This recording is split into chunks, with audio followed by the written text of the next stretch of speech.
నటి రంభ ఒకప్పుడు టాలీవుడ్ ఇండస్ట్రీలో స్టార్ హీరోయిన్. 15 ఏళ్ల వయసులోనే ఆ ఒక్కటి అడక్కు సినిమాతో సినీ రంగంలోకి ఎంట్రీ ఇచ్చి తన సత్తా చాటారు. దాదాపు 100కు పైగా సినిమాల్లో నటించి మెప్పించారు. తెలుగుతో పాటు తమిళం, మలయాళం భాషల్లో స్టార్ హీరోలందరి సరసన నటించారు. ఇప్పుడు 14 ఏళ్ల తర్వాత రీ ఎంట్రీ ఇచ్చేందుకు రెడీ అయ్యారు.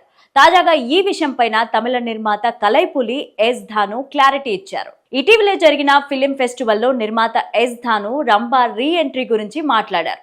రంభ ఆర్థికంగా సెటిల్ అయ్యారు. ఆమె భర్త కూడా ఒక ప్రముఖ వ్యాపారి. అతను ఇటీవలే తనను కలిసినప్పుడు రంభకి ఒక మంచి సినిమాలో అవకాశం ఇవ్వమని కోరారని అన్నారు. అటువంటి అవకాశం దొరికితే ఆమెను తప్పక సంప్రదిస్తానని రంభ భర్తకు హామీ ఇచ్చానని చెప్పారు. దీంతో రంభ మళ్లీ సినిమాల్లోకి అడుగు పెడుతుందని ఆమె అభిమానులు భావిస్తున్నారు.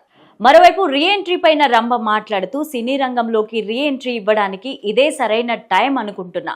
నా వయసుకు తగ్గట్టు ఛాలెంజింగ్ రోల్స్ చేయడానికి సిద్ధంగా ఉన్నా.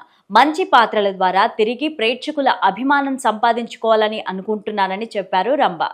రాజేంద్ర ప్రసాద్ హీరోగా నటించిన ఆ ఒకటి అడక్కు సినిమాలో రంభ మంచి గుర్తింపు తెచ్చుకున్నారు. ఆ తర్వాత చిరంజీవి, నాగార్జున, వెంకటేష్ వంటి స్టార్ హీరోల సినిమాల్లో నటించే అవకాశాలను సొంతం చేసుకున్నారు. దేశముదురు, ఎమదొంగ సినిమాల్లో స్పెషల్ సాంగ్స్ లో అదరగొట్టారు. ఆ తర్వాత 2010లో ఇంద్రకుమార్ను వివాహం చేసుకున్నారు. వీరిద్దరికి 2 కుమార్తెలు, 1 కుమారుడు ఉన్నారు.